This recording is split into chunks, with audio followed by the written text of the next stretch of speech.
Assalamualaikum warahmatullahi wabarakatuh. Sampurasun, kembali bersama saya Daniel Damanik di program Ngulik edisi Kamis 26 Februari 2026. Program ini merupakan program kolaborasi pemerintah Kota Bandung, yaitu melalui Dinas Komunikasi Informatika atau Diskominfo Kota Bandung dengan Tribun Jabar.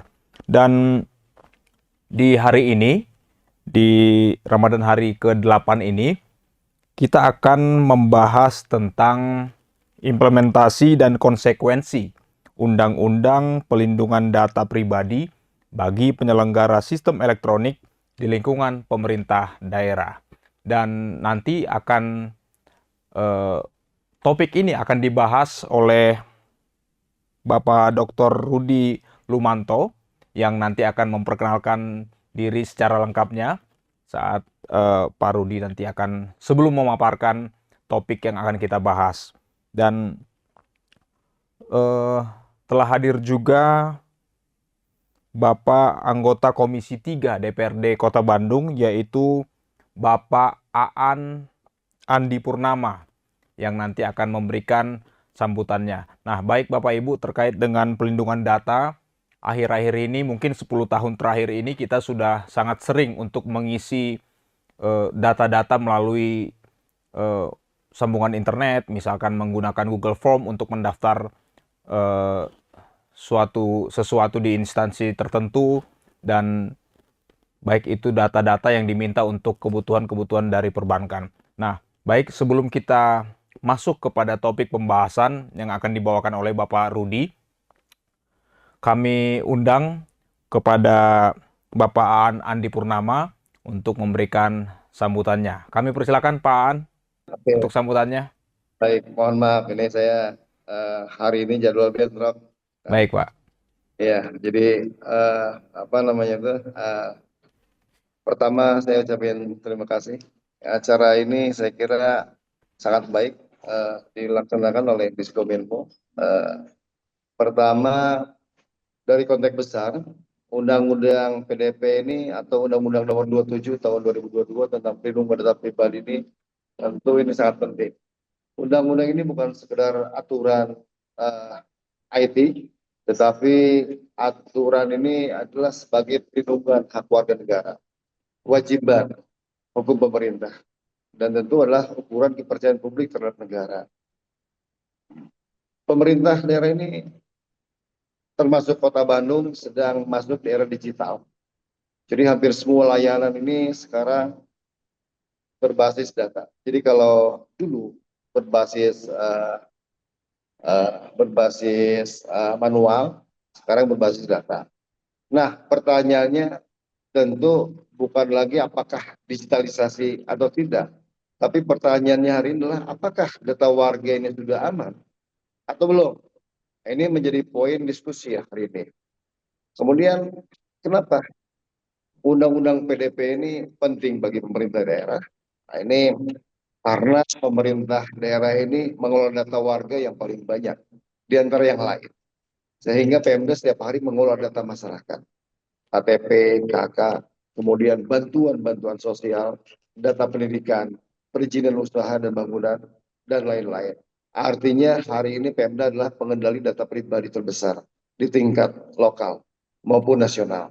Tanpa perlindungan, tentu ini berisiko bocorannya sangat tinggi. Ya. Transportasi digital hari ini adalah peluang baru sekaligus risiko baru. Dulu pemerintah kota berkas itu dalam bentuk fisik, ya. Saya kalau rapat-rapat di dewan itu selalu diberikan apa hard copy-nya, berkas fisik, selalu dibaca berkas fisik. Sekarang database dari OPD kalau kita lagi rapat itu semua diberikan melalui soft copy. Nah, jadi soft copy ini bisa melalui WA, kadang-kadang juga di-emailkan. Artinya bahwa tentu ini berisiko, ya, bisa menyebar ke yang lain dalam hitungan menit. Banyak kebocoran bukan karena hacker hebat, tapi ada beberapa faktor. Pertama, file dikirim melalui WA tadi. kemudian server tidak diaudit, kemudian password bersama. Ini di Pemkot biasanya sering passwordnya bersama. Ya. Kemudian ada beberapa perubahan di Undang-Undang PDP ini. Yang berubah, kalau dulu kebocoran dianggap masalah teknis. Ya. Nah, sekarang tentu itu sudah berubah. Sekarang itu menjadi tanggung jawab hukum. Negara mengakui data pribadi sebagai hak warga. Jadi pemerintah bukan pemilik data. Sekali lagi, pemerintah bukan pemilik data. Hanya pengelola amanah masyarakat. Ya. Saya ingin menyampaikan beberapa hal. Hampir semua OPD sekarang ini memegang data pribadi. Bahkan DLH, Disub, Satpol PP punya data individu, ya. Punya CCTV atau identifikasi wajah, ya. Itu masuk data pribadi, ya. Jadi tidak ada OPD yang bebas dari Undang-Undang PDP ini. Hampir semua OPD, ya, masuk dari Undang-Undang PDP ini. Nah, kemudian Pemda ini sebagai PSE. Setiap aplikasi layanan publik adalah PSE. Ya. Artinya tanggung jawab hukum melekat pada pemerintah. Vendor tidak bisa disalahkan. Vendor hanya membantu. Tanggung jawabnya tetap pada Pemda. Jadi jangan dianggap sepele. Hati-hati dengan data pribadi. Ya. Jadi saya kira undang-undang ini harus disosialisasikan ke berbagai pihak, termasuk OPD, karena ini menyangkut data pribadi warga dan juga tanggung jawab secara hukum. Ya, barangkali terakhir yang dapat saya sampaikan, ya, bahwa Kota Bandung inilah kota yang bertransformasi menjadi smart city. Tentu smart city tanpa perlindungan data adalah kota pintar yang berisiko. Undang-undang PDP saya kira bukan beban. Ini kesempatan memperbaiki tata kelola digital Pemda. Tujuan akhirnya adalah kepercayaan masyarakat. Ya, mudah-mudahan pada diskusi kali ini kita bisa memetik apa yang dinamakan Undang-Undang PDP, Undang-Undang 27 tahun 2022 tentang perlindungan data pribadi. Barangkali itu yang dapat saya sampaikan. Mohon maaf atas segala kekurangan. Billahi taufiq wal hidayah. Wassalamualaikum warahmatullahi wabarakatuh. Waalaikumsalam warahmatullahi wabarakatuh. Terima kasih Pak Aan untuk sambutannya dan beberapa poin-poin yang tadi kami catat bahwa saat ini Pemda itu berperan besar untuk dalam pengendalian data pribadi, dan ternyata menurut Pak Aan tadi bahwa kebocoran-kebocoran data saat ini bukan karena hacker yang hebat, tapi ada satu titik kelemahan yang berasal dari kita sendiri Pak Aan, ya. Dan dan dari OPD sendiri ternyata di beberapa tahun terakhir ini tidak bisa terlepas dengan undang-undang yang terkait dengan pelindungan data ini. Baik, terima kasih Pak Aan. Kita akan melanjutkan ke sesi berikutnya. Dan kami juga tidak lupa mengucapkan terima kasih kepada seluruh Bapak Ibu yang sudah hadir di link Zoom ini, khususnya kepada Kepala Dinas yang sudah hadir, Kepala Dinas atau OPD yang sudah hadir di program ngulik edisi hari ini. Dan secara khusus juga berterima kasih kepada Dinas Komunikasi dan Informatika Kota Bandung yang dipimpin oleh Bapak Kadis Henrico Ari, yang berhubung hari ini ada kegiatan yang sehingga beliau tidak bisa untuk bergabung bersama kita. Baik, kita akan masuk kepada topik pembahasan kita pada pagi ini, yaitu di program ngulik hari ini tentang implementasi dan konsekuensi Undang-Undang Perlindungan Data Pribadi bagi penyelenggara sistem elektronik di lingkungan pemerintah daerah. Sudah hadir bersama dengan kita yaitu Dr. Rudy Lumanto sebagai Ketua ASEAN Japan Cyber Security Community Alliance atau AGCCA. Selamat pagi, Pak Rudy. Selamat pagi. Baik, Pak Rudy. Terima kasih sudah bergabung. Sebelum kita masuk kepada pembahasan nanti yang akan dibawakan oleh Pak Rudy, kami sampaikan kepada seluruh Bapak Ibu untuk tidak lupa untuk mengisi absensi, dan nanti akan ada kuis yang tentunya di setiap program ngulik kita akan terus melakukan atau membagikan hadiah kepada Bapak Ibu yang sudah menjawab kuis, dan bagi 10 orang yang bisa menjawab kuis tersebut akan mendapatkan free e-paper dari Tribun Jabar. Baik, eh, kita akan mulai Pak pemaparan terkait dengan topik kita di program ngulik kali ini. Kami persilahkan untuk Bapak Dr. Rudi Lumanto. Silakan Pak. Baik, terima kasih Kang Manik dari Tribun. Bismillahirrahmanirrahim. Assalamualaikum warahmatullahi wabarakatuh. Waalaikumsalam warahmatullahi wabarakatuh. Di Bapak Ibu semuanya yang saya hormati, Pak Wali, Pak Sekda, Pak Kandis yang hadir atau yang mewakilinya, Bapak Ibu semuanya dari Diskominfo, dari OPD, dan semua dari lingkungan Pemda Bandung.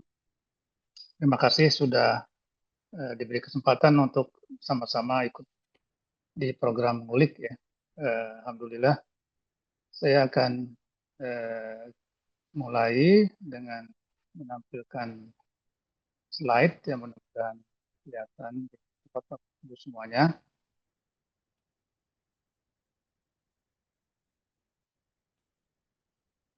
Jadi topik ngulik ya, ngulik kita hari ini adalah tentang Undang-Undang PDP di lingkungan Pemda, khususnya terkait dengan implementasi dan konsekuensinya.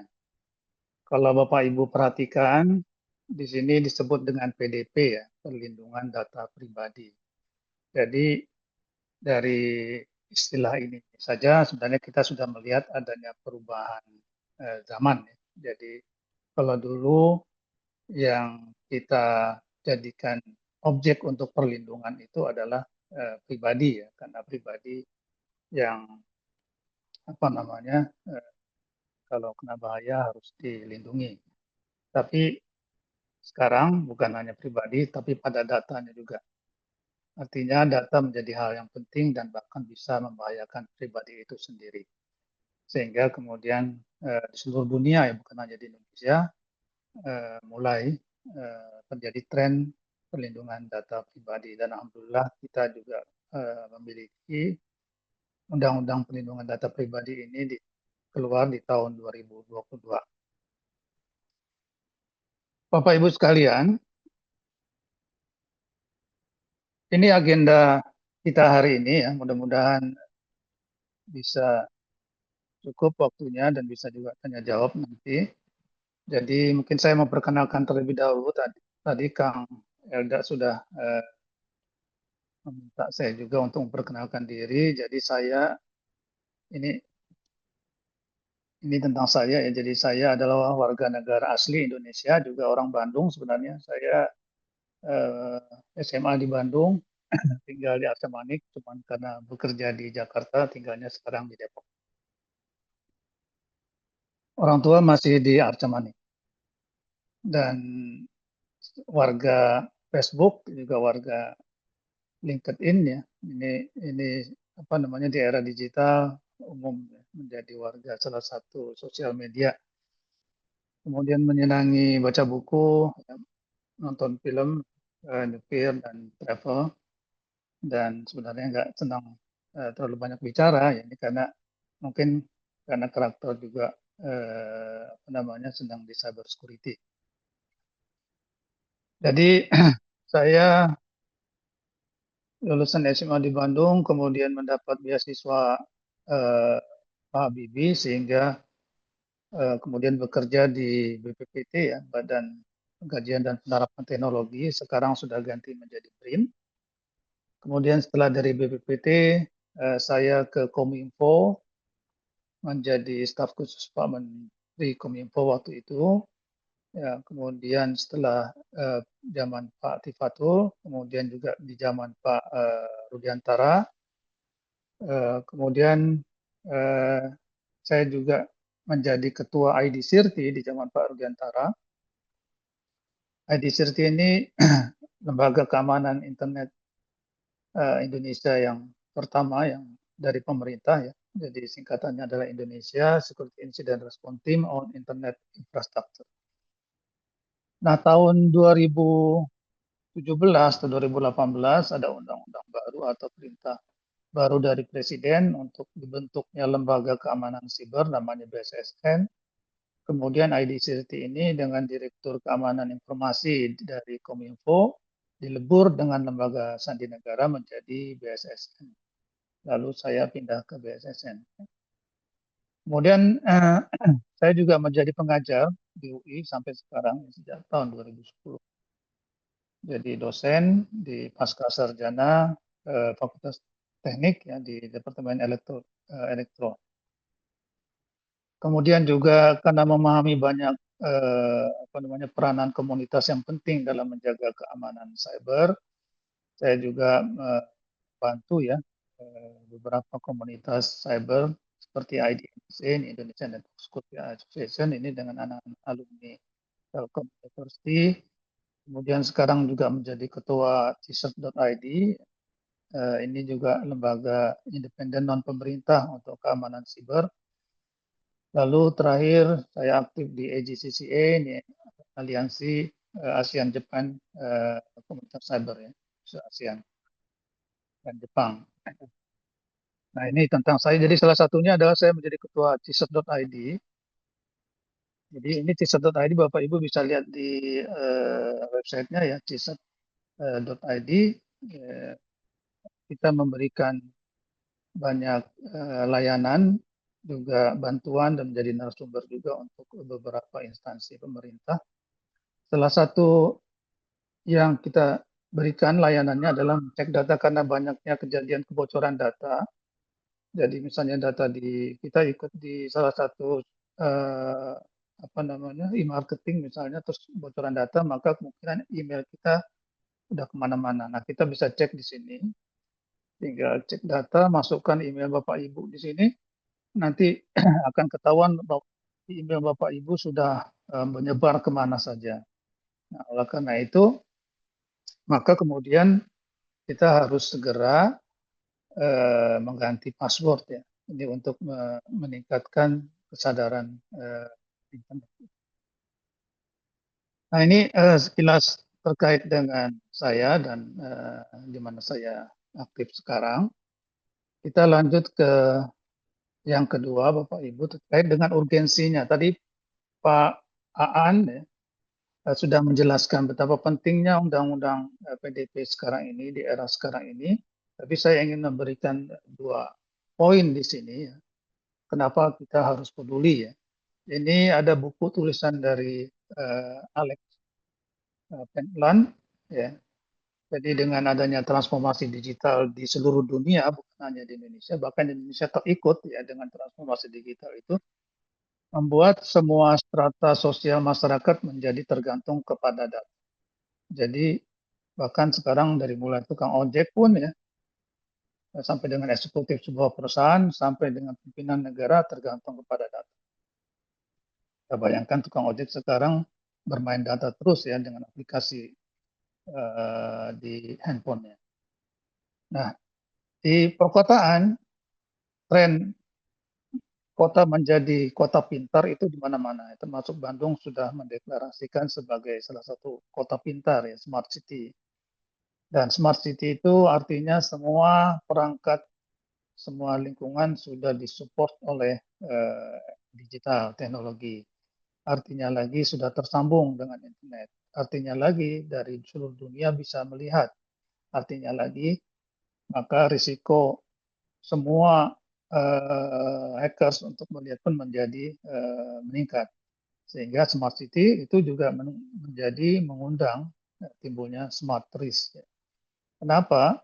Ya, sesuatu yang up di internet itu menjadi global, ya, warga negara global. Jadi bukan hanya kita menjadi warga negara penduduk Bandung saja yang sekian juta, atau Indonesia saja yang 280-an juta, tapi kita juga menjadi penduduk dunia yang 7 miliar. Maka kalau ada orang jahat di belahan dunia, ya dia juga bisa menyasar ke kita ya karena tersambung. Nah, orang jahat juga akan mencari-cari apa namanya target. Nah, data itu adalah salah satu target atau incaran yang sering dicari ya, karena dari data itu bisa kemana-mana. Dan semakin sebuah kota itu pintar, ya, smart city, maka banyak sekali data yang dia kelola. Tentu Smart City Bandung juga banyak mengelola data ya, data digital, KTP, data pajak, data bantuan sosial tadi sudah disebutkan Pak Aan ya, kesehatan, belum lagi data dari CCTV. Jadi semakin digital sebenarnya kita posisinya semakin rentan. Dan tadi juga sudah dijelaskan bahwa Pemda adalah pemegang data paling lengkap tentang warganya. Jadi ini kalau kita sebutkan sebagai apa namanya gudang emas atau gudang data, maka Pemda adalah gudang datanya Bandung. Nah, yang kedua, nah ini yang juga perlu kita perhatikan Bapak Ibu, maka karena di situ Pemda adalah pemegang data paling lengkap tentang warganya, maka risiko kehilangan data menjadi tinggi. Ya. Risiko menjadi incaran juga menjadi tinggi. Ada istilah di internet itu, there is no delete button on the internet. Ya, tidak ada tombol delete di internet. Ini konsep yang sangat sering dipakai ya di dalam keamanan siber dan juga pelindungan data pribadi untuk menjelaskan risiko terkait dengan risiko permanen ya terkait dengan data digital. Maksudnya apa? Jadi maksudnya sekali data kita masuk ke internet atau menjadi digital, hampir mustahil untuk benar-benar menghapusnya secara total ya dari semua tempat. Artinya walaupun kita menekan tombol delete ya di komputer kita, data tersebut bisa saja ya sudah disalin, sudah diunduh, sudah masuk di cache memori kita atau sudah disimpan pihak lain, ya, sudah tersebar di server lain. Nah, ini yang menyebutkan adalah Eric Schmidt. Eric Schmidt itu adalah pembuat Google ya. Jadi kita bayangkan dia nyimpan banyak data semua dan dia memahami itu pentingnya data itu. Makanya Google dikasih gratis ya, dari dulu Google Search Engine itu gratis. Kenapa? Karena dia tahu orang akan ke situ dan dia bisa mengumpulkan data banyak. Dan sekali data masuk sudah nggak akan bisa keluar lagi. Nah, ini kenapa data sulit dihapus di internet? Karena internet itu adalah sistem terdistribusi. Ya, jadi sistem servernya ada di mana-mana. Ya, tidak hanya di satu server. Ya, ada server utama, ada backup server, ada cloud, ya, ada cache, ada arsip mesin pencari, ya, dan lain sebagainya. Kemudian juga data mudah sekali diduplikasi, sehingga kita udah delete, ternyata di tempat lain ada ternyata. Terus di screenshot, ya, di copy database-nya, di download, di forward, di share link-nya. Kemudian yang lebih berbahaya lagi, ada ekosistem penyebaran di internet ini. Kita lihat setiap kali ada suatu isu viral langsung kan, jadi makin susah di delete. Nah, ini menyebabkan kita harus hati-hati, apalagi kalau kita mengelola data. Nah, ini ilustrasinya sebenarnya seperti kita menuangkan tinta ke laut. Nggak mungkin kita ambil lagi. Kalau tinta ke laut kan nggak mungkin kita ambil lagi. Nah, data kita itu seperti itu di internet di era sekarang ini. Jadi kalau di konteks di Pemda, kalau ada database warga bocor, itu pastilah kita ya, Pemda akan kesulitan ya, menghapus file dari server, memperbaiki sistem mungkin gampang, tapi datanya sudah mungkin diunduh pelaku, ya, dijual di dark web, disimpan pihak lain dan lain sebagainya. Akhirnya kerusakan benar-benar terjadi. Makanya Undang-Undang PDP sekarang ini menjadi sangat-sangat krusial. Jadi sangat urgen. Nah, yang kedua Bapak Ibu sekalian, posisi Pemda, ya, tentu tadi sudah dijelaskan oleh Pak Aan, Pemda termasuk nggak dalam ruang lingkup Undang-Undang PDP? Ya, Pemda termasuk dalam ruang lingkup Undang-Undang PDP. Di dalam pasal 2 itu disebutkan ya, berlaku untuk badan publik. Bahkan berlaku di dalam dan di luar wilayah Republik Indonesia. Apalagi kan kalau Pemda adanya di dalam wilayah Republik Indonesia, berarti Pemda harus mengikuti apa yang ada di dalam Undang-Undang PDP ini. Kemudian di dalam Undang-Undang PDP ini, posisinya seperti apa Pemda itu? Nah, di dalam Undang-Undang PDP disebutkan posisi yang terkait dengan data ini ada yang namanya pengendali data pribadi. Jadi, karena Pemda itu adalah mengendalikan banyak data warga Bandung, maka fungsinya adalah pengendali data pribadi. Ya. Jadi nanti ada yang namanya pengendali, ada yang namanya proses ya atau prosesor, ada yang diberi akses atau datanya dikendalikan. Nah, posisi Pemda jelas sekali sebagai pengendali data pribadi. Kemudian juga bisa menunjuk pemrosesnya siapa, mungkin di lingkungan Pemda sendiri di setiap dinas ya. Bisa juga menunjuk pemrosesnya dari pihak ketiga, misalnya vendor ya. Tentu nanti dengan adanya perjanjian atau syarat dan ketentuan di antara kedua belah pihak. Nah, yang berikutnya yang perlu diketahui juga adalah jenis data yang dikelola. Jadi sebagai pengendali data, ya, ini dari segala level, ya, pengendali data itu akan mengelola data. Nah, data yang dikelola itu pertama adalah tentu ada data namanya data pribadi. Nah, data pribadi datangnya dari subjek atau orang atau warga yang memiliki data itu. Nah, nanti ada data tentang perseorangan, ya, baik dia sendiri, ya, kemudian dikomunikasikan dengan informasi lainnya, ya, data sendirinya misalnya KTP, NPWP, foto, paspor, KK, nomor HP itu semua masuk dalam data pribadi yang sifatnya tersendiri. Kemudian ada yang dikomunikasikan dengan informasi lain. Nah, ini kalau udah masuk ke era digital, nanti ada yang namanya cookies, IP address, status misalnya. Itu masuk juga ke dalam data yang bisa dikombinasikan dengan data dia, ya. Sehingga nanti terprofil data lengkap dia itu seperti apa data pribadinya. Atau data yang sifatnya langsung maupun tidak langsung. Ya. Memfoto secara langsung atau mendapatkan foto dari sosial media misalnya. Ada juga yang melalui sistem elektronik ya, jadi laporan hasil laboratorium ya, dalam bentuk cetak dan digital. Jadi kita lihat data pribadi ternyata punya variasi yang sedemikian banyak ya sumbernya. Kemudian juga ada yang sifatnya sensitif. Nah, data yang sifatnya sensitif itu di luar data pribadi yang bersifat umum tadi. Nah, ini maksudnya data pribadi yang bersifat spesifik. Ya, contohnya adalah misalnya data tentang kesehatan, ya, data tentang biometrik, ya, data tentang genetika, bansos, data pajak. Ini semua data yang sifatnya spesifik. Nah, data yang sifatnya spesifik tentu punya risiko yang lebih tinggi dibandingkan data yang sifatnya general atau umum. Dan setiap level data ini menjadi acuan juga bahwa nanti ketika kita melakukan perlindungan harus mengacu ke situ.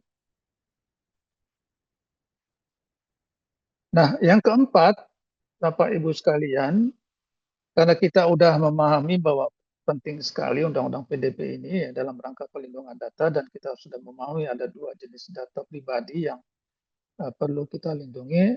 Lalu apa prinsip wajib dari PDP? Ya, tentu ini prinsip wajib pertama bagi Pemda ya yang mengendalikan data ini. Ini diperlihatkan di dalam beberapa pasal ya, di dalam Undang-Undang PDP itu. Misalnya pasal 20, pasal 16 ya, pasal dan beberapa ayat di situ. Intinya kalau kita sederhanakan itu ada 5 ya. Jadi harus sah. Harus sah itu artinya ada persetujuan dan perjanjian. Jadi makanya sebenarnya bukan hanya di Indonesia, tapi di mana-mana misalnya kita mau buka akun Google misalnya. Google tuh akan menanyakan tuh, itu namanya ada permintaan persetujuan dulu, perjanjian. Nah, biasanya kita nggak baca, tapi biasanya kita langsung oke saja ya dan setuju. Nah, itu sebenarnya perjanjian dan persetujuan bahwa Google misalnya akan minta data lokasi misalnya atau minta data yang lain ya yang akan disimpan oleh dia untuk nanti perbaikan sistem misalnya gitu. Nah, yang kedua jadi sah, kemudian transparan, tujuannya jelas ya. Tujuannya jelas ini mau dipakai buat apa. Ya. Kemudian minimal nggak semuanya diminta. Ya. Kecenderungan kita itu untuk meminta sebanyak-banyaknya, padahal yang diperlukan sebenarnya hanya sedikit. Kemudian yang terakhir yang adalah tentang keamanan. Nah, ini yang harus dijadikan prinsip kita dalam mengelola data, khususnya bagi yang menjadi pengendali data. Nah, jadi yang kalau tadi kita melihat prinsip utamanya, jadi yang harus ada juga adalah legal basisnya. Jadi kita nggak bisa mengambil data pribadi orang lain atau mengolah data lain kalau kita nggak punya legal basis. Ya, jadi legal basis itu harus ada dasar hukum. Ya. Misalnya kalau di Pemda harus ada perdanya atau per walinya atau SK-nya gitu ya, atau ada perjanjian. Dengan begitu ada legal basis. Dengan perjanjian itu misalnya dengan objek data ada perjanjian tadi ya. Kalau nggak ada ini, maka nanti bisa ditenggarai menjadi pemrosesan datanya menjadi tidak sah dan kita bisa masuk dalam pelanggaran Undang-Undang PDP ini ya. Nah, kemudian yang kelima yang penting juga untuk diketahui adalah hak subjek data. Jadi kan datanya kita ambil, maka karena datanya kita ambil, dia punya hak itu, dia punya hak. Nggak begitu saja kita ambil lalu dia nggak punya hak. Haknya itu jadi nanti menjadi kewajiban kita untuk memberikan ya sebagai pengendali data. Jadi warga bisa minta ke pengendali data ya akses, minta data saya dikoreksi, minta data saya dihapus, minta data saya kalau dia punya keberatan, minta data saya tolong kalau sudah dipakai dihapus saja misalnya. Jadi kalau kita ngelihat di sini dari pasal 5 sampai pasal 11 itu adalah hak subjek data ya. Dan ini harus karena dia menjadi haknya berarti kewajiban Pemda dan pengendali data ini untuk memberikan.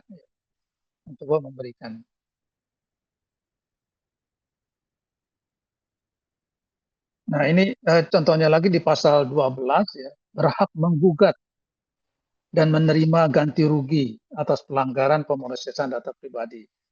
Ya.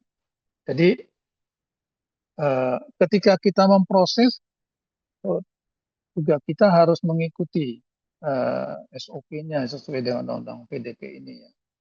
Ini disebutkan di dalam pasal 12 ini maksudnya adalah hak akses data pribadi. Warga berhak mengetahui ya, apakah datanya diproses atau tidak, mengetahui data apa saja yang dimiliki organisasi, mendapatkan salinan data tersebut. Ya. Ini bagian dari haknya. Jadi kalau dalam konteks kita sehari-hari sebagai warga, misalnya warga Bandung bisa meminta salinan data kependudukan yang terkait dirinya, ya, atau data pajak, ya, data bantuan sosial yang tercatat. Nah ini menjadi hak subjek data. Atau misalnya di pasal 13 hak melengkapi dan memperbaiki data. Ya. Jadi ini dia bisa melengkapi, memperbarui, ya, memperbaiki kesalahan terhadap data pribadi dirinya. Nah ini kan sering ya ketika kita membuat sistem pengelola data, misalnya database pajak gitu ya, atau ada ternyata alamatnya salah. Gitu. Nah si warga ini ketika ngelihat, oh alamat saya salah, dia berhak untuk meminta diperbaiki datanya. Atau status keluarga salah di data bansos. Atau namanya salah dalam pencatatan data kependudukan. Atau data kesehatan tidak akurat. Ini warga berhak meminta perbaikan. Kenapa ini menjadi subjek atau menjadi hak subjek data ya? Karena kan ini menjadi sangat penting ya. Kalau sekarang ini dengan di era digital, kita itu atau banyak keputusan pemerintah itu bergantung pada data ya. Misalnya bantuan sosial, lihat jumlah yang perlu dibantu ya, data pajak, data perizinan dan sebagainya. Kalau misalnya ada data yang salah, maka nanti ada hak warga yang hilang. Nah, ini yang tidak diinginkan. Nah, berikutnya Bapak Ibu sekalian adalah kewajiban. Karena tadi kita udah bicara hak dari subjek data, maka kewajiban kita atau Pemda sebagai PSE, penyelenggara sistem elektronik, itu apa ya? Tentu kita mengelola data yang demikian penting harus harus dengan rasa tanggung jawab yang luar biasa ya. Karena sekarang data menjadi Pak Presiden bilang data menjadi sumber eh, daya baru ya, sumber daya baru. Maka ini harus diamankan ya, dilindungi. Nah, ini kewajiban pengendali data ya. Jadi dijelaskan di dalam pasal 20 sampai 41. Secara ringkas itu ada 6. Jadi yang pertama ada legal basis seperti yang disebutkan tadi ya. Kemudian masalah data retensi, sampai kapan datanya bisa disimpan dan dipergunakan, penghapusan data, pengamanan data, dokumentasi, sampai dengan kalau terjadi kebocoran data harus bagaimana. Ini adalah urutan-urutannya. Nah, kemudian ya sampai dengan masalah retensi juga harus diperhatikan ya oleh kewajiban pengendali data ini. Karena secara sederhana, retensi itu sebenarnya kebijakan atau aturan mengenai berapa lama data disimpan dan kapan data tersebut harus dihapus atau dimusnahkan. Jadi sampai masalah ini pun diatur ya. Data nggak boleh disimpan selamanya. Ini yang sangat berbahaya karena kalau data disimpan selamanya, kadang-kala kita nggak memahami. Ternyata data itu masih berbahaya ya kalau sampai bocor. Jadi data hanya boleh disimpan selama diperlukan. Ya. Nah, apalagi kalau nanti ada keinginan dari subjek data itu untuk uh, tidak memakainya lagi atau tidak memerlukan. Nah, ini pasal 16, pasal 39 itu menerangkan tentang konsep retensi, penghapusan dan pemusnahan data pribadi. Kemudian kewajiban pengendali data menghapus jika tujuan selesai. Jadi ada pembatasan penyimpanan data. Nah, data ini ketika kita simpan lama itu tentu punya menambah risiko ya kepada pengendali data. Makanya ada retensi data. Tujuannya mengurangi risiko tadi, mengurangi risiko kebocoran. Kalau udah kita hilangkan kan berarti semakin sedikit ya yang harus kita lindungi. Kemudian juga melindungi hak privasi ya. Jadi privasi warga ini kan data warga itu mempercayakan datanya ke kita, berarti kita menjaga privasinya atau jangan sampai bocor. Nah, selama data itu ada di kita, selama itu juga kita punya kewajiban menjaga. Makanya dengan adanya retensi ini berarti kan pengendali data terbebaskan gitu ya. Makanya ini bagian yang sebenarnya menguntungkan. Kemudian juga menghemat penyimpanan sistem. Kita bisa bayangkan kalau nggak ada retensi, storage-nya menjadi semakin besar ya. Dulu cuma mega, sekarang giga, bahkan tera. Kemudian juga tentu memenuhi kewajiban hukum ya. Semakin lama data disimpan, semakin besar risiko bocor. Nah, ini kewajiban ya. Jadi ada banyak kewajiban pengendali ini. Lalu ada misalnya selain kewajiban retensi tadi memusnahkan, ada kewajiban perekaman. Ini sering menimbulkan confuse ya, sering menimbulkan kebingungan karena kok direkam. Gitu. Nah, perekaman di sini bukan berarti merekam suara atau video, tapi memiliki makna yang lain, makna hukum yang lain ya. Jadi pasal 46 khususnya ini mengatur tentang bagaimana pengendali data pribadi, ya, dalam hal ini misalnya Pemda ya, atau penyelenggara sistem elektronik, memberitahuan kegagalan pelindungan data pribadi. Jadi misalnya pemberitahuan tertulis, ya, ada dokumentasi, ada pencatatan insiden. Maka di sini muncul konsep perekaman. Artinya ada, kalau orang IT ya, itu ada log filenya, ya, ada log filenya. Nah, kewajiban perekaman ini sebenarnya kewajiban untuk mencatat, ya, mendokumentasikan dan menyimpan informasi terkait insiden kegagalan perlindungan data pribadi secara sistematis, ya. Atau kita sering menyebut tadi ya, kalau di komputer itu ada log file, ya, atau insiden recording, atau documentation, atau dokumentasi kebocoran. Kenapa ya? Sederhananya kalau terjadi kebocoran data, maka pengendali data ini dia nggak hanya fokus untuk memperbaiki masalah, tapi juga mencatat tuh kejadiannya, mendokumentasikan kronologinya, menyimpan bukti, kemudian mencatat tindakan penanganan. Jadi misalnya kapan ya kejadian, jenis kejadiannya, data yang terdampak, jumlah subjek data, penyebabnya apa, dampak risiko, langkah mitigasi, ya, pemberitahuan ke korban, ya, pemberitahuan ke regulator. Nah ini ini hal yang sebenarnya masuk di dalam perintah ya di Undang-Undang PDP ya, yang sampai saat ini masih kurang dipahami ya, sehingga ada banyak kejadian kebocoran data kita yang menjadi korban ini nggak dikasih tahu, misalnya itu udah melanggar. Nah, catatan juga harus ada untuk nanti kemudian diperlukan kalau ada penyidikan dan lain sebagainya, investigasi. Nah, kewajiban pengendali di dalam Undang-Undang PDP ini lumayan cukup banyak ya.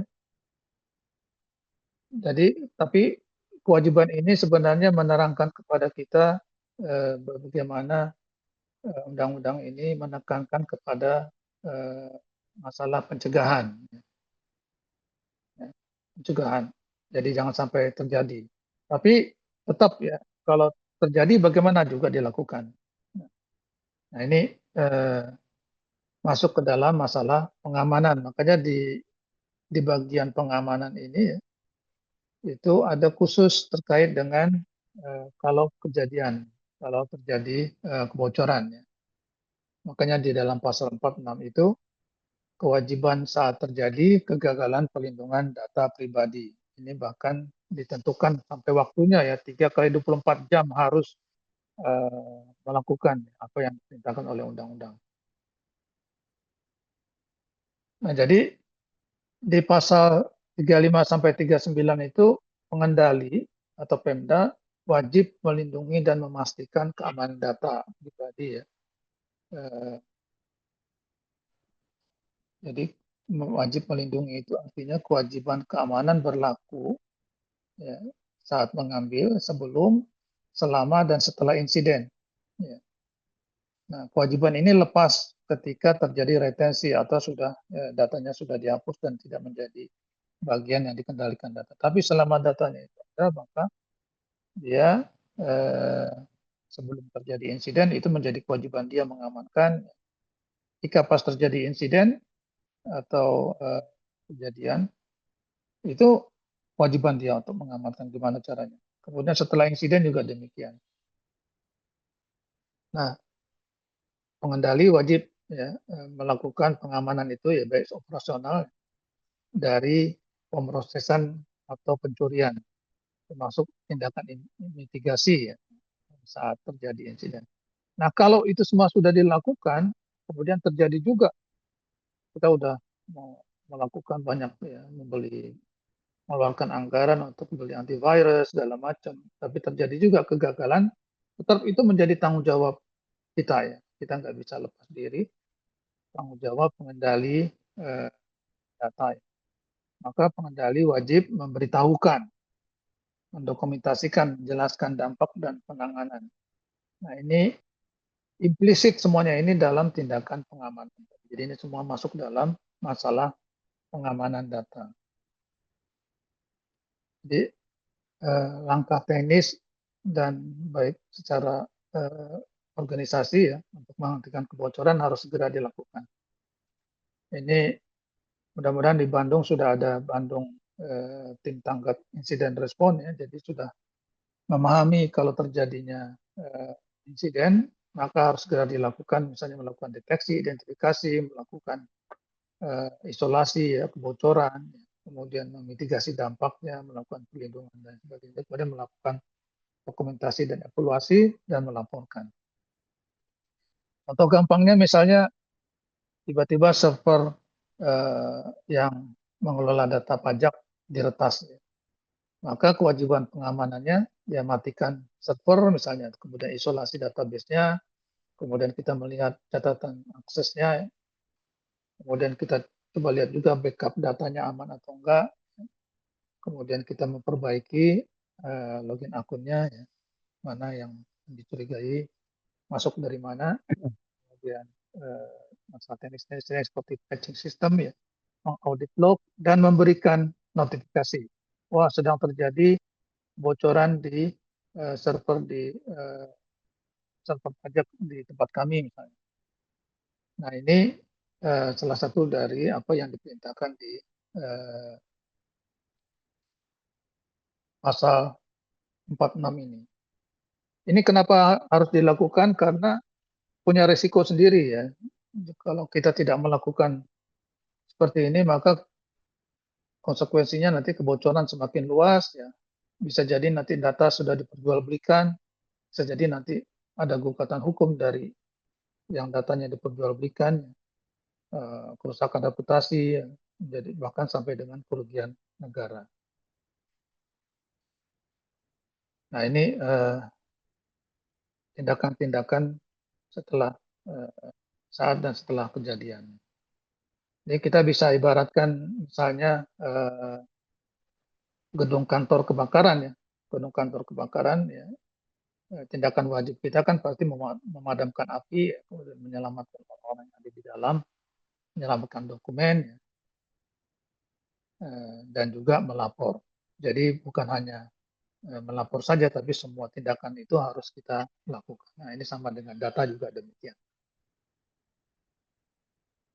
Lalu kemudian ada kewajiban yang lain, ini disebutnya DPIA di dalam Undang-Undang PDP itu, assessment, jadi kajian impact perlindungan data. Jadi pengendali data pribadi wajib melakukan penilaian dampak perlindungan data pribadi dalam hal pemrosesan data pribadi yang memiliki potensi risiko tinggi, ya. Misalnya tadi data spesifik. Ya. Nah ini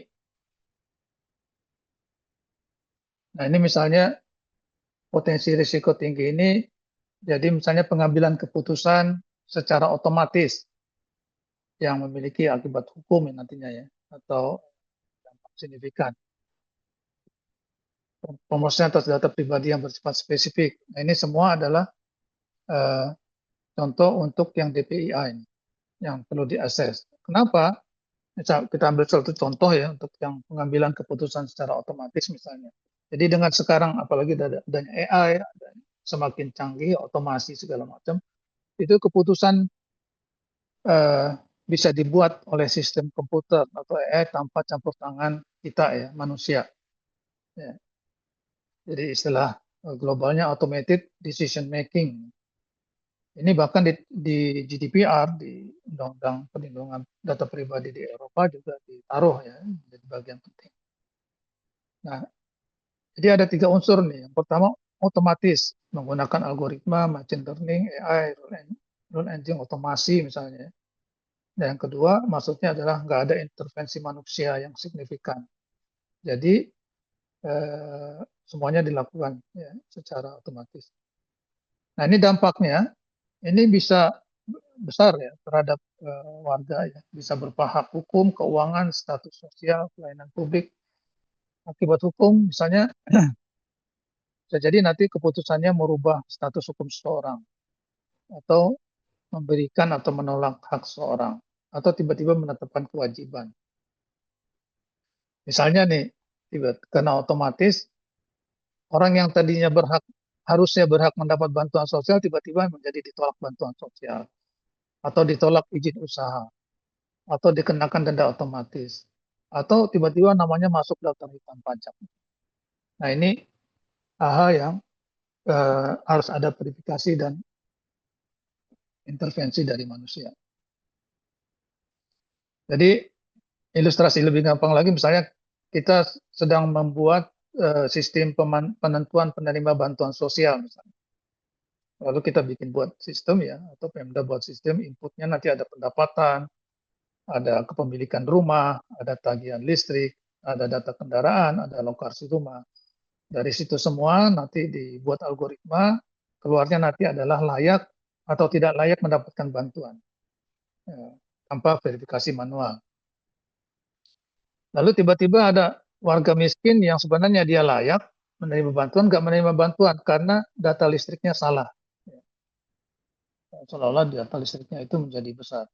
Nah, akibatnya apa? Dampaknya kehilangan hak bantuan, kerugian ekonomi. Nah, ini yang dimaksud dengan otomatis. Jadi harus selalu ada peran kita untuk melihat dan memverifikasi.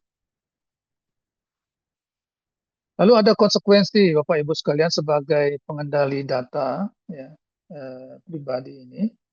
Ini ada namanya lembaga pengawas PDP yang akan mengawasi ya, apakah aturan yang diselenggarakan dengan baik. Nah, sayangnya di Indonesia lembaga ini masih dalam draft aturan dan sudah isunya sudah ada di presiden, ya draftnya tinggal diresmikan. Nah, ini konsekuensi ya, kalau terjadi sesuatu, maka konsekuensinya cukup berat sebenarnya, ada sanksi pidana. Nah, sanksi pidana itu artinya ada bisa dipenjara, bisa kena denda, bisa pembekuan izin, ya, pemberhentian jabatan dan lain sebagainya. Jadi undang-undang PDP ini bukan hanya masalah administrasi ya, regulasi administratif, tapi juga memiliki konsekuensi pidana. Artinya pelanggaran tertentu ya dapat berujung pada tanggung jawab pribadi ya, termasuk staf ataupun pejabat. Ini diatur di pasal 67 sampai dengan 73 sini ya. Jadi dapat dikenakan penjara, denda miliaran rupiah, sanksi tambahan dan lain sebagainya. Tentu ada perbuatan-perbuatan yang bisa dipidana ya. Misalkan mengumpulkan data pribadi secara melawan hukum. Jadi contohnya misalnya mengambil data warga tanpa hak ya, atau kopi kita sebarin misalnya. Akses database tanpa izin ya. Menggunakan data untuk kepentingan pribadi.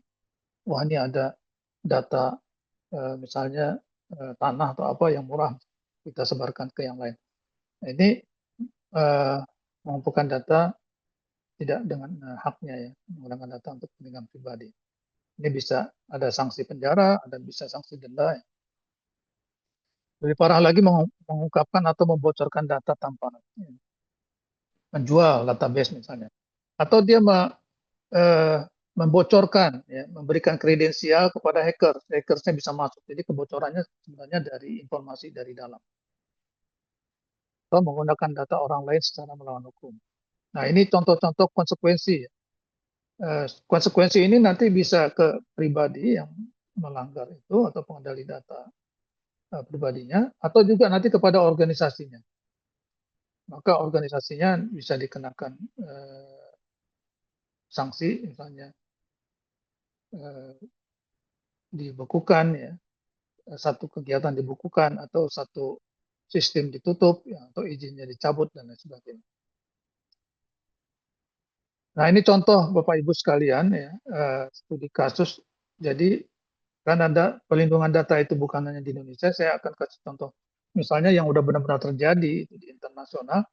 Ini contoh misalnya bank di Jerman, dia dianggap melanggar ya, undang-undang perlindungan data pribadi di Eropa namanya GDPR. Jadi dia menyimpan data lebih dari seharusnya, bayangkan. Dia udah sesuai prosedurnya semua, tapi lebih dari seharusnya. Ya. Akibatnya dia kena denda.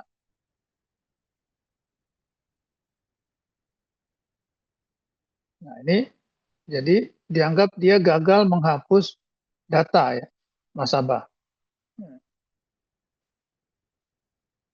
dan lalu tidak punya dokumentasi retensi. Akibatnya kena denda ya, atau sekitar 1,35 juta euro. Jadi tinggal dikali 20.000. Itu cukup besar. Nah ini kalau kita lihat ke Undang-Undang PDP, maka ini kejadiannya bisa terjadi. Jadi kalau kita gagal menghapus data pribadi ya, karena sudah tidak dipakai lagi, seperti dengan tadi ya, kasus di bank di Jerman tadi. Yang kedua misalnya ini juga sama di bank, ini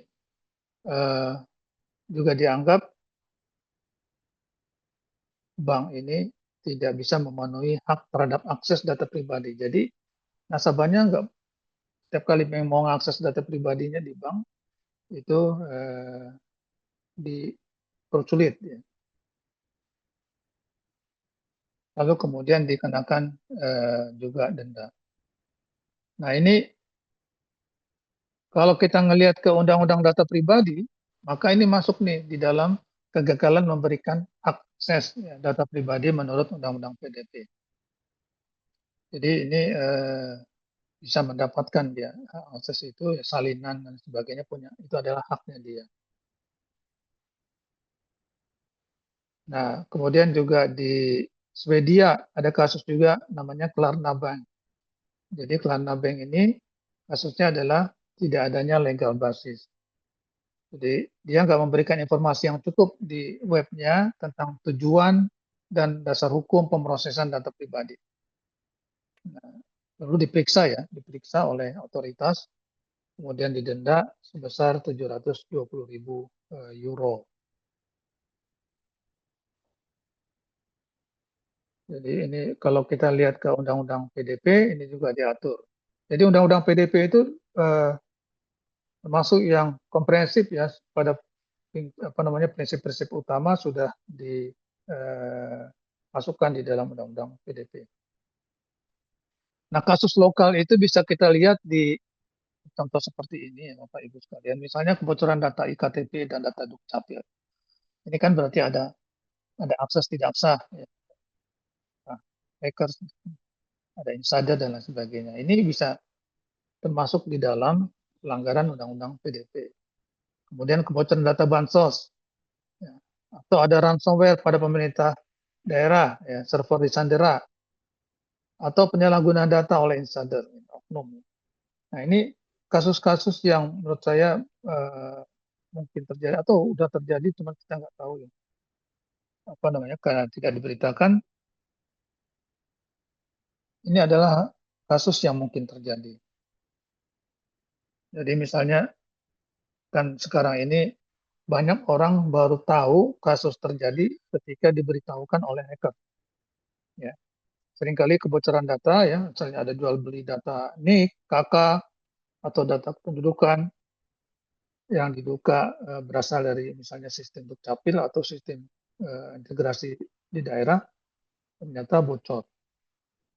Kemudian data yang bocor setelah kita cek, ya, ada NIK-nya, ada nama lengkap, tempat tanggal lahir, alamat, status perkawinan, data keluarga, terus juga bisa kita temukan juga di forum online, sehingga ya benar-benar menjadi bukti bahwa datanya memang bocor gitu.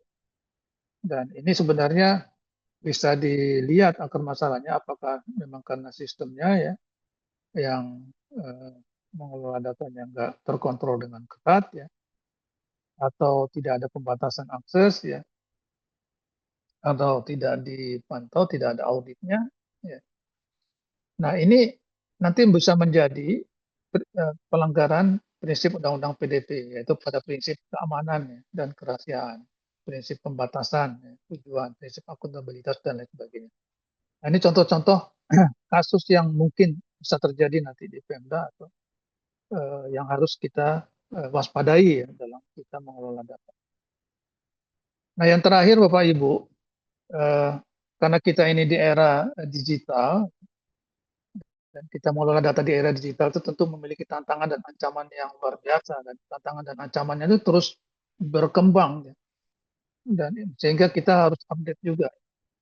Nah, tantangan diri kita sendiri ya bagaimana kita regulasi ini bisa update, kemudian kita bisa implementasi secepatnya secara menyeluruh ya. Karena seringkali juga nggak bisa kita terapkan secara menyeluruh karena satu dan lain. Kemudian tantangan, oh ternyata SDM-nya kurang, SDM-nya cukup, ternyata awareness-nya kurang. Atau teknologi, harusnya kita ketika simpan data ya eh, kita punya backup ya agar kalau terjadi ransomware maka kita udah punya backup. Ini tantangan teknologi dan infrastruktur.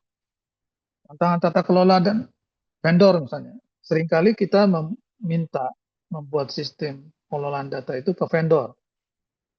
Ya. Nah, bagaimana caranya kita dengan vendor ini? Karena banyak kejadian juga di cyber sekarang ini, kebocoran data itu masuknya dari vendor. Ya. Jadi vendor bawa USB atau apa yang ternyata di situ ada malware yang masuk ke dalam sistem utamanya. Dan yang sering terjadi juga tantangan anggaran dan prioritas. Dan ini makanya harus sering-sering kita bekerja sama ya satu sama lain. Meskipun dengan anggaran yang terbatas, mungkin kita bisa saling melengkapi ya. Kemudian kita juga bisa menentukan prioritas mana yang harus didahulukan. Nah, ini adalah tantangan-tantangan yang saya pikir dihadapi ya dimanapun, baik secara lokal maupun nasional. Nah, dengan adanya tantangan itu ternyata juga ada ancaman yang besar, yaitu ransomware sekarang semakin canggih ya, dengan adanya AI ini. Dan kebocoran sekarang bukan kebocoran 1-2 lagi, tapi massal. Lalu ada serangan phishing dengan teknik canggih, dengan bahasa yang lebih lebih seperti beneran gitu ya. Nah, kemarin ada kasus juga misalnya menggunakan deepfake AI, seorang eksekutif ditelepon disuruh menyerahkan sekian dana untuk pembayaran tertentu, dia bayar, ternyata itu deepfake, ya, bukan orang benarnya. Lalu insider threat ya di dalam, kemudian terjadi manipulasi data ya, dan integritas sistem. Dan yang sekarang juga semakin banyak adalah serangan ke infrastruktur smart city. Ya, smart city ini banyak ya, CCTV juga termasuk di situ. Nah, ini tantangan-tantangan yang dihadapi, yang harus dicermati ya. Kalau kita nggak mau terkena dari ancaman ini. Ini saya kasih contoh dampak finansial di cisa.id, ini adalah laporan terakhir. Bagaimana dampaknya secara ekonomi dan secara finansial gara-gara kejadian. Jadi misalnya kita ini dari sisi ASEAN dan Indonesia.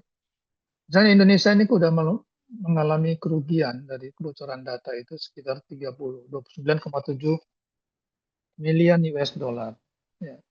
Jadi 30 juta US dollar. Kita kali 15.000 misalnya, itu hasilnya kita dapat sekian ratus miliar. Ya. Nah, Pemda tentu tidak mau mengalami kerugian sebesar itu kan. Dan lebih baik kita menyiapkan anggaran sekarang daripada mengalami kerugian yang sedemikian besar. Karena walau bagaimanapun, Pemda itu adalah value target bagi pelaku kejahatan cyber ya. Jadi satu target utama gitu ya. Nah, Bapak Ibu sekalian, kita dengan era sekarang ini itu agak sulit kita menghentikan ancaman itu karena ancamannya berkembang terus dengan berkembang teknologi dan yang namanya underground selalu ada. Maka yang bisa kita lakukan itu adalah kita melihat risikonya ya. Jadi bagaimana kita mereduksi risikonya sehingga kita bisa memahami apa yang harus dilakukan dan bagaimana mitigasinya. Nah, ini contoh sekarang ini karena cyber dan privacy menjadi bagian yang beririsan antara risiko cyber dan risiko privacy. Ini yang harus kita lihat ya, sehingga kita bisa menurunkan mitigasinya. Ini contohnya misalnya definisi risiko itu adalah seperti ini. Jadi cyber threat dikali vulnerability ini dari salah satu lembaga yang namanya eh, Financial Stability Board. Jadi cyber threat itu namanya ancaman, kemudian vulnerability itu adalah kerentanan, kelemahan, aset itu adalah aset-aset yang punya nilai yang ada di kita, aset digital dan sebagainya. Misalnya tadi adalah data pribadi. Lalu konsekuensinya apa kalau misalnya bocor, berarti misalnya kerugian berapa dolar. Countermeasure-nya apa? Nah, jadi kita lihat di sini, ancaman selalu berkembang, vulnerability selalu ada, aset ini tinggi ya punya kita, dan konsekuensinya juga sesuai dengan aset. Kalau kita nggak membagi dengan adanya countermeasure, artinya tindakan-tindakan keamanan, maka cyber risk-nya menjadi tinggi sekali. Semakin tinggi countermeasure-nya, ya, apa namanya, tindak lanjut yang kita lakukan, maka semakin kecil resikonya, maka semakin aman. Makanya salah satunya adalah menerapkan standar ya. Ini standar, contoh standar pelindungan data pribadi dari BSN, Badan Standarisasi Nasional. Cukup banyak, ada 9 yang saya tangkap ya. Jadi ada ISO 27701 teknik keamanan, sampai dengan SNI ISO 29134 teknik keamanan pedoman asesmen dampak privacy. Ini beberapa contoh standar. Nah, jadi dengan kita mengikuti standar yang diberikan, maka kita sudah menerapkan salah satu countermeasure ya, atau langkah-langkah pengamanan, ya. Sehingga kemudian risikonya menjadi semakin kecil. Terakhir, Bapak Ibu sekalian, jadi dengan penjelasan yang saya berikan, kita mudah-mudahan bisa memahami bahwa pelindungan data pribadi itu bukan soal teknologi atau regulasi saja. Ya. Kita bisa melihat bagaimana hak dan kewajiban itu benar-benar melingkupi semuanya. Jadi ini benar-benar menjaga, ya, memperlihatkan ini soal martabat manusia data itu ya. Kemudian juga soal kepercayaan publik kepada kita ya, yang menjadi pengendali data dan tanggung jawab kita kepada warganya semua. Demikian yang bisa saya sampaikan, Bapak Ibu sekalian. Kalau ada pertanyaan, saya silakan. Saya kembalikan ke moderator. Baik, terima kasih Pak Rudi untuk pemaparannya yang sangat menarik ya. Banyak sekali masukan-masukan atau ilmu-ilmu baru yang bisa kita terapkan, dan mungkin masih ada beberapa yang perlu kita tanyakan ke Pak Rudi. Mumpung Pak Rudi sudah hadir di sini, mari kita manfaatkan Bapak Ibu dengan sebaik mungkin. Kami bukakan untuk yang pertama, sesi pertama untuk pertanyaannya. Jika ada Bapak Ibu yang akan bertanya, boleh langsung di kolom chat atau raise hand. Silakan Bapak Ibu, jika ada yang mau bertanya.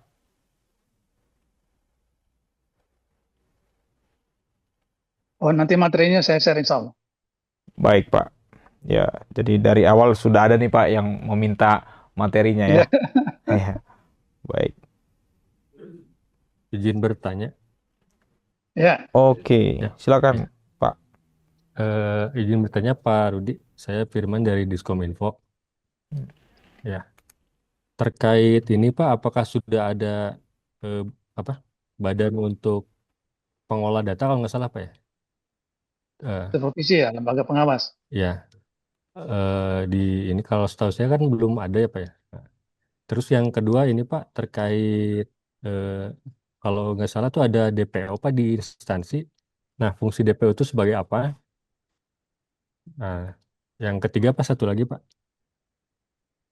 Kemarin tuh baca Pak, jadi kalau nggak salah kemarin tuh ada perjanjian dagang dengan Amerika itu Pak.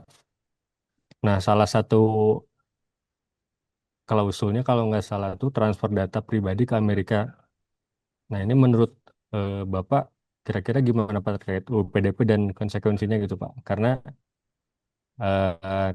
kan data kan apa ya? Ya gimana Pak? Kita aja mungkin Pak. Cukup. Terima kasih Pak. Baik, terima kasih Pak Firman. Bagaimana Pak Rudi? Langsung kita bahas saja Pak. Ya, terima kasih Pak Firman dari Diskominfo ya. Memang Ya. wajar kalau orang kok Diskominfo nanyanya seperti itu. Silakan Pak Rudi. Ya, yang pertama masalah lembaga pengawas ya. Lembaga pengawas yang sesuai diamanatkan di undang-undang itu masih dalam drafting ya aturannya dan akan ditandatangani oleh Pak Presiden. Jadi masih transisi saat ini belum ada. Karena dia belum ada, saat ini mungkin masih dilakukan oleh Kominfo ya.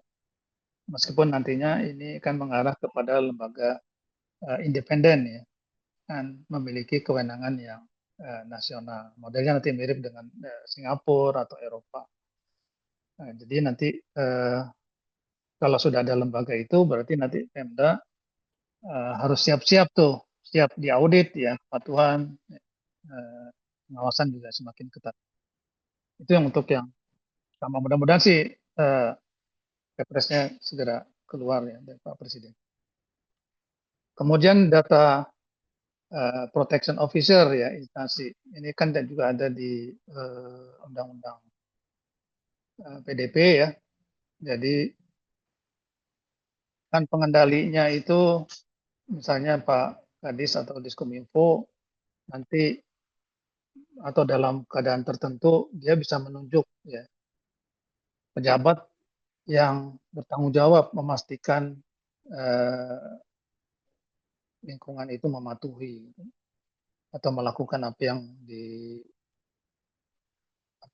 dianjurkan oleh Undang-Undang PDP.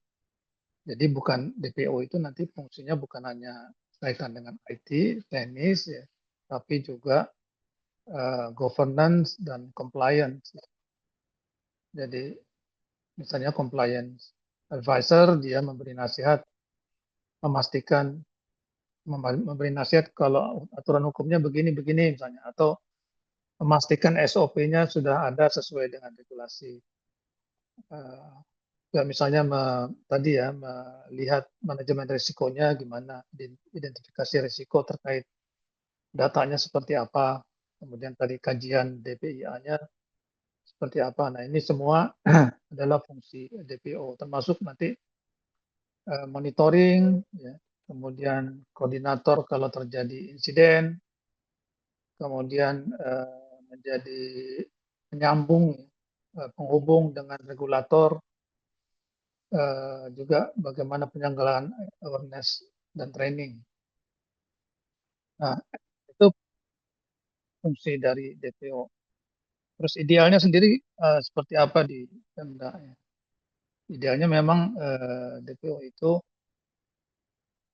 bisa independen, tidak di dalam sebuah dinas, tapi di tempat yang lain, ya, sehingga bisa langsung melapor ke pimpinan, ya, tidak punya konflik kepentingan, ya, dan dia bisa, tentu kalau sudah bisa seperti itu, bisa juga langsung ditempatkan di tempat yang sama, ya, apakah di inspektorat atau di Diskominfo juga, atau di unit kepatuhan dan lain sebagainya, atau di sekretariat daerah.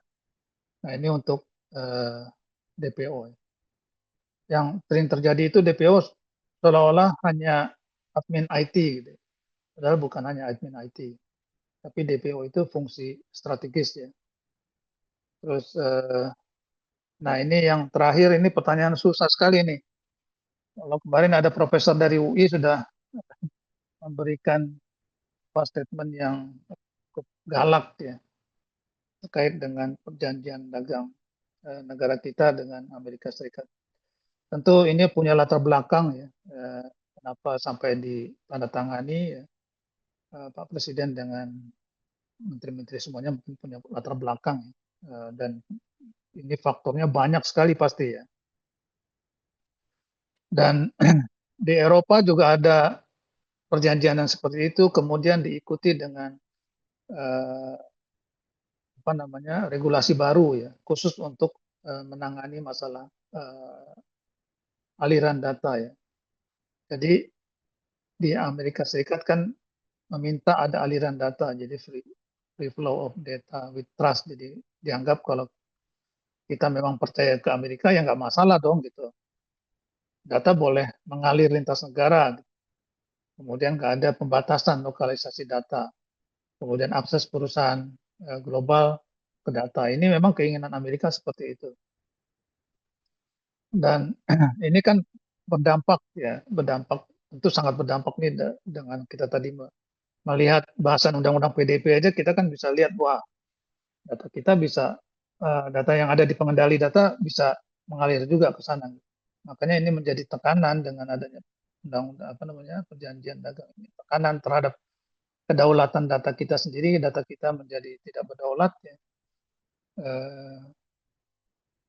Kemudian juga tantangan penegakan hukum ya. Nanti kalau terjadi apa-apa sulit kita investigasi karena datanya ada di Amerika.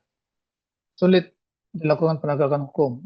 Harus bergantung kepada Amerika gitu. Masa data sendiri tapi kita harus bergantung ke Amerika karena datanya juga dimiliki oleh.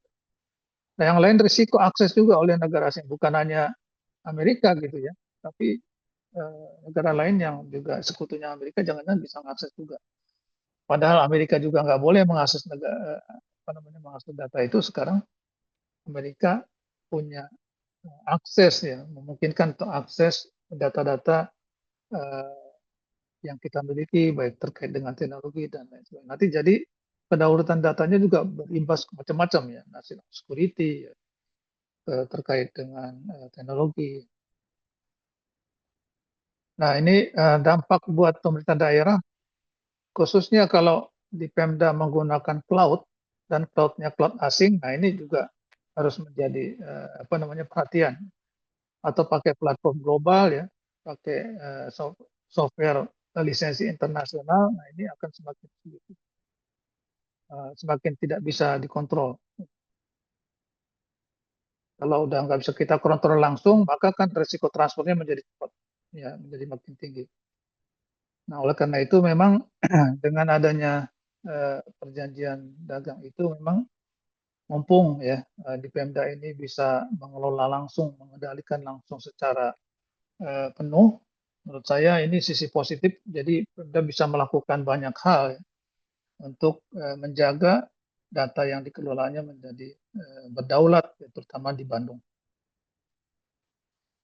Itu saya pikir jawabannya Pak Firman. Firman ya. Pak Firman, ya. Ya. Baik, terima kasih, Pak. Ini juga ada dari Diskominfo Bandung juga, Pak Arief. Kami persilakan, Pak. Baik, Assalamualaikum warahmatullahi wabarakatuh. Waalaikumsalam warahmatullahi wabarakatuh. Pak Rudi, saya ingin bertanya mungkin pertama terkait dengan standing position, Pak. Apakah seperti tadi disampaikan Amerika meminta data-data dari Indonesia itu pasti kalau secara dilihat dari undang-undang PDP itu kan sebenarnya bertentangan ya, Pak. Kemudian apakah hal seperti itu juga mungkin terjadi di kabupaten kota, Pak, terkait sama data-data pribadi PNS, Pak? Jadi terkait data-data pribadi PNS misalnya dari Pemkot Bandung itu atau data-data pribadi pemerintahan kabupaten di Jawa Barat itu diminta oleh yang ada di aplikasi kepegawaian gitu oleh bagi provinsi, Pak, untuk pengelolaan misalnya pengelolaan data-data pajak, Pak. Apakah hal itu secara standing posisi yang ada di Undang-Undang PDP dibolehkan, Pak? Karena itu ada pertama itu. Yang kedua, apakah untuk aturan turunan dari Undang-Undang PDP ini, apakah pemerintahan kabupaten kota harus membuat aturan turunannya terkait tata kelola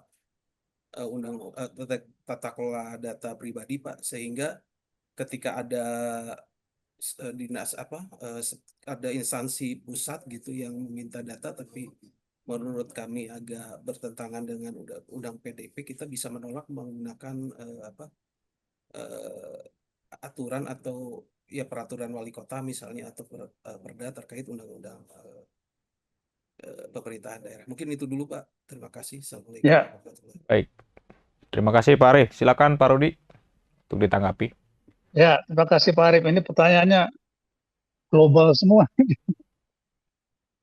Karena tadi ya, jadi ini memang isu perjanjian dagang dengan Amerika ini luar biasa ya, khususnya gara-gara ada isu terkait dengan eh, aliran data ya. Jadi ini sebenarnya saya mencoba memahami ya, kalau secara letterlek aja mengikuti Undang-Undang PDP, saya akan bilang bahwa kita itu seperti Prof. Mawanto bilang ya dari UI, kita itu kok bodoh banget katanya gitu ya, memberikan banyak keinginan Amerika. Nah, itu hanya melihat dari Undang-Undang PDP. Tapi saya ingin mencoba melihat yang lain ya, karena kan kita ini negara berdaulat dan tentu ya kita harus, karena negara berdaulat, tentu kita harus mengambil posisi yang lebih protektif ya terhadap data ini, karena kita ingin menjaga data sovereignty, kedaulatan data nasional. Maka mungkin nanti ya perjanjian itu akan ada juknisnya, juk teknisnya. Apakah begitu saja ya, atau di dalam ada syarat dan ketentuan yang berlaku ya. Jadi nggak sepenuhnya mengikuti model Amerika. Tadi kan saya bilang model Amerika itu adalah free flow of data with trust gitu. Ya tapi trust juga kan nggak bisa sepenuhnya semuanya gitu ya. Sekarang kita juga kenal prinsip zero trust gitu ya, always verify, zero trust. Jadi ya ada syarat dan ketentuan yang berlaku. Nah saya mengharapkan sih pada akhirnya nanti kita punya ini ya, punya aturan baru terkait dengan perjanjian dagang, khususnya untuk yang dengan aturan aliran data ke US itu, yang mungkin nanti di situ juga ada kontrol cross border data flow ya, aliran data lintas negara dengan kontrol tertentu gitu, jadi nggak bebas begitu saja. Dan ini sebenarnya sudah dilakukan Eropa dengan Amerika ya. Amerika juga menginginkan hal seperti ini dengan Eropa. Eropa memiliki regulasi tambahan ya, spesifik. Nah itu yang pertama. Jadi standing positionnya adalah kita tetap mengacu kepada Indonesia sebagai negara berdaulat dan harus juga berdaulat dalam hal datanya. Oleh karena itu perjanjian itu mungkin sudah dilakukan, tapi kita melihatnya bahwa masih ada celah gitu ya, celah di mana nanti ada aturan baru untuk melihat data mana saja atau membuat kontrol aliran datanya. Kemudian yang berikutnya, pertanyaan Pak Arief itu, kira-kira berdampak nggak ke data Pemda mungkin ya, kalau nggak salah gitu ya. Menurut saya ini masih kecil ya, relatif kecil dampaknya ya. Karena perjanjian internasional ya, levelnya adalah negara dengan negara, dan berdampak sama sekali adalah pemerintah pusat. Cuma nanti di dalam implementasinya tentu bisa mempengaruhi, misalnya terkait dengan infrastruktur cloud ya, terus vendor teknologi, kan kita sekarang banyak menggunakan vendor internasional, terus standar keamanan, terus transfer data lintas negara.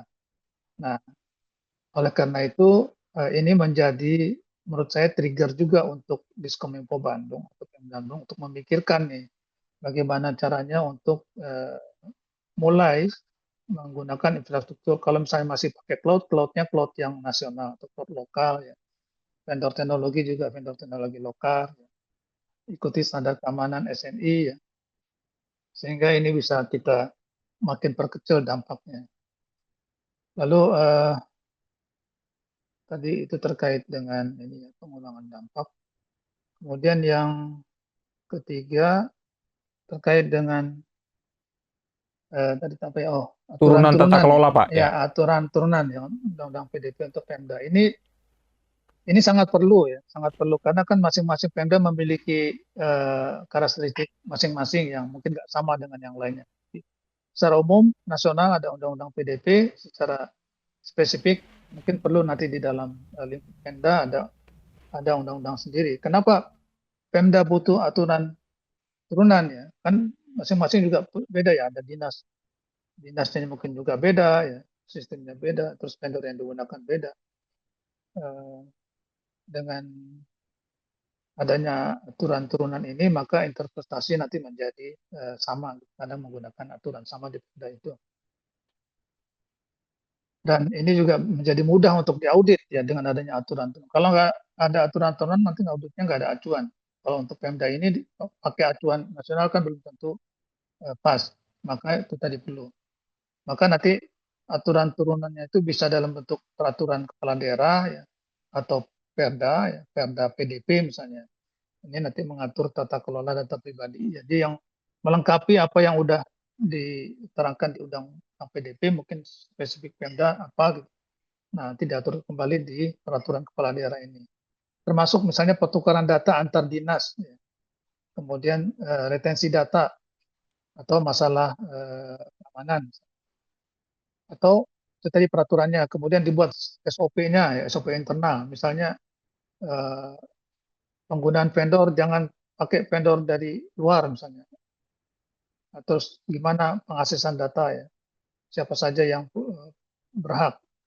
Kemudian insiden respon misalnya, apakah sama 3 kali 24 jam atau bisa lebih cepat misalnya.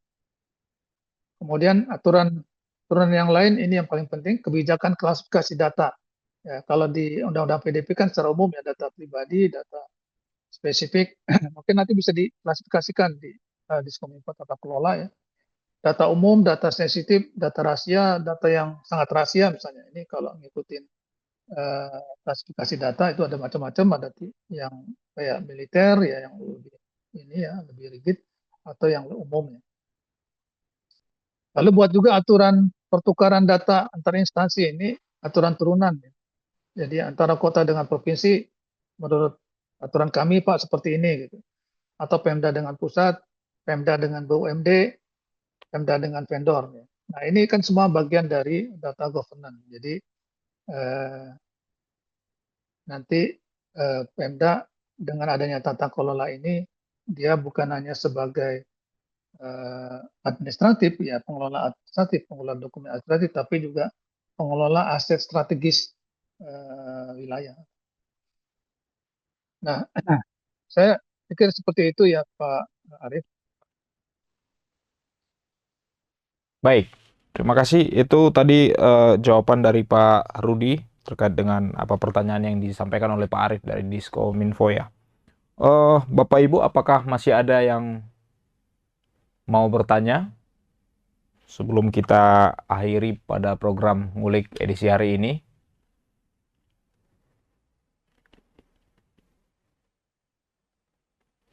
Masih adakah? Dan informasi bagi Bapak Ibu untuk tidak lupa mengisikan absensi dan mengikuti kuis. Dan bagi 10 orang nanti yang menjadi pemenangnya akan mendapatkan free 3 bulan untuk berlangganan e-paper dari Tribun Jabar. Baik, absensinya sudah kami masukkan di dalam kolom chat. Apakah masih ada? Daniel mau bertanya Kang Daniel. Oke, baik, silakan Ibu. Assalamualaikum warahmatullahi wabarakatuh. Pak Rudi, saya Ira dari Diskominfo. Baik. Tanya saya Pak, mungkin kalau kita mau membuat edukasi tentang UU PDP ini, baik untuk warga maupun untuk ASN, kira-kira materi-materi yang prioritas apa dulu Pak mungkin? Itu saja Pak, terima kasih. Terima kasih Bu Ira. Silakan Pak Rudi. Oh ya baik, karena ini untuk warga ya Bu, atau juga untuk lingkungan ASN ya. Saya kira yang paling pertama itu memahami bahwa tadi ya, bahwa data di internet itu sangat berharga. Kemudian kalau dia data itu bisa mencelakakan pribadi juga ya. Tadi ya, jadi there is no delete button in the internet. Ini penting sekali ya, karena dengan memahami begitu, jadi kita nggak akan menyerahkan data begitu saja ya ke orang-orang. Nah ini untuk semua warga, kalau memahami begitu, jadi kalau ada permintaan nggak langsung dikasihkan. Sekarang ini kan setiap kali saya perhatikan bahkan kegiatan-kegiatan yang sederhana pun minta KTP gitu ya. Bahkan ada yang minta kakak sekalian gitu. Dan sehingga semakin banyak tersebar tuh. Sementara mereka nggak punya eh, pengamanan yang memenuhi, yang sesuai. Nah ini jadi dua hal edukasinya itu untuk warga bahwa tidak gampang memberikan datanya, ya, fotokopi KTP dan fotokopi KK ke siapa saja yang minta, kecuali yang mintanya memberikan tadi apa ada legal basisnya, ada misalnya tujuannya untuk apa, jadi diterangkan semuanya, disimpan bagaimana dan ini kalau udah jelas berarti dia baru jelas jangan diberikan. Ini edukasi yang penting. Kemudian juga untuk pengendalinya, untuk yang meminta ini juga ketika dia minta maka dia sebenarnya mau mempunyai kewajiban ya, menambah kewajiban dia sendiri ya. Jadi nggak seenaknya juga minta data karena once dia minta data maka dia dibebani kewajiban. Kewajibannya itu banyak banget ya, tadi kan bisa dilihat. Bahkan juga kena sanksi kalau datanya bocor. Ya sanksinya bisa tadi ya denda dan penjara dan lain sebagainya. Ini saya pikir kalau ini juga dipahami, kita juga nggak gampang tuh. Ya, kalau di Jakarta itu, kalau kita datang ke perkantoran, ke gedung, mau masuk, sudah diminta tuh KTP kadang-kadang. Mau naik lift, diminta KTP. Nah ini juga harus diperhatikan tuh. Jadi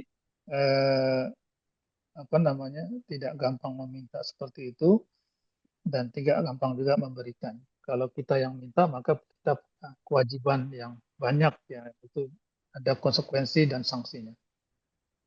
Demikian Bu Ira, mudah-mudahan bisa menjawab. Baik, terima Ya, Pak. kasih. Terima kasih Bu Ira. Ya, Baik, Bapak Ibu, apakah masih ada yang ingin bertanya? Tadi Pak, menarik Pak, masalah meminta KTP nih Pak. Ini kan sangat banyak ya, masuk ke komplek, masuk ke perumahan itu minta KTP. Apakah berarti ini seperti apa Pak yang harus kita lakukan sebagai warga sipil nih Pak terhadap petugas yang mungkin memintakan KTP agar tidak ada saling ketersinggungan seperti itu Pak? Baiknya seperti apa Pak?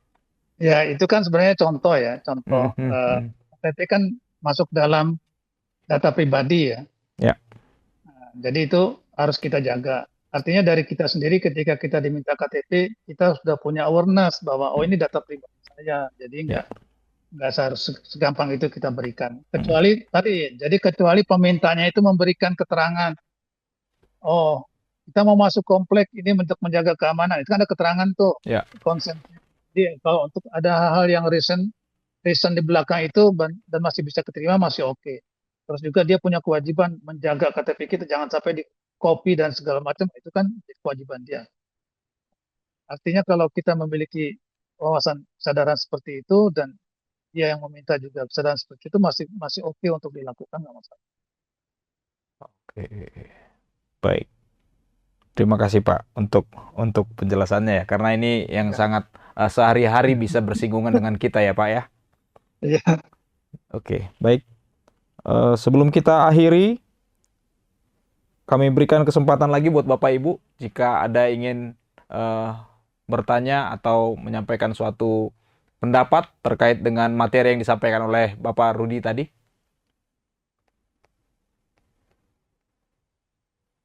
Baik, Bapak Ibu jika sudah tidak ada lagi yang bertanya, kami persilakan untuk Pak Rudi Lumanto untuk menyampaikan kesimpulannya. Seperti itu Pak, menyampaikan poin-poin pentingnya. Silakan Pak. Baik, terima kasih Pak Kang Endang, Daniel Pak. Daniel. Ya. Mungkin satu saja ya sebagai penutup, yaitu bahwa Undang-Undang PDP ini yang paling utama memang terkait dengan perlindungan. Yang disebut dengan perlindungan itu adalah masalah pengamanan. Dan pengamanan itu atau keamanan itu adalah tanggung jawab kita bersama ya, karena terkoneksi sekarang eranya. Jadi jangan mengira bahwa kita nggak punya peranan di situ. Kesadaran kita menjadi faktor penentu juga keamanan bersama. Jadi dalam istilah siber itu kekuatan sebuah rantai itu sangat ditentukan dengan rantai terlemah. Jadi kalau di antara kita ada yang lemah kesadarannya, itu bisa menjadi memutuskan rantai keamanan yang sedemikian besar. Jadi hendaknya tiap kita berusaha memahami dan mulai menyadari bahwa kita juga punya peranan untuk mengamankan data pribadi. Baik, terima kasih Pak Ludi. Terima kasih Ya. juga tadi kami sampaikan juga kepada Bapak Aan Andi Purnama selaku anggota Komisi 3 DPRD Kota Bandung yang sudah memberikan sambutannya. Terima kasih kepada Bapak Rudi dan terima kasih juga kepada seluruh kepala dinas yang bisa hadir, kepada seluruh Bapak Ibu dari kecamatan, mungkin dari kelurahan ataupun dari dinas-dinas lainnya. Dan terima kasih secara khusus buat Kadiskominfo Kota Bandung, Pak Enrico. Dan itu tadi untuk program ngulik di edisi 26 Februari 2026 terkait tentang implementasi dan konsekuensi Undang-Undang Pelindungan Data Pribadi bagi penyelenggara sistem elektronik di lingkungan pemerintah daerah. Terima kasih. Saya Daniel Damanik. Sampai jumpa pada program ngulik pekan berikutnya.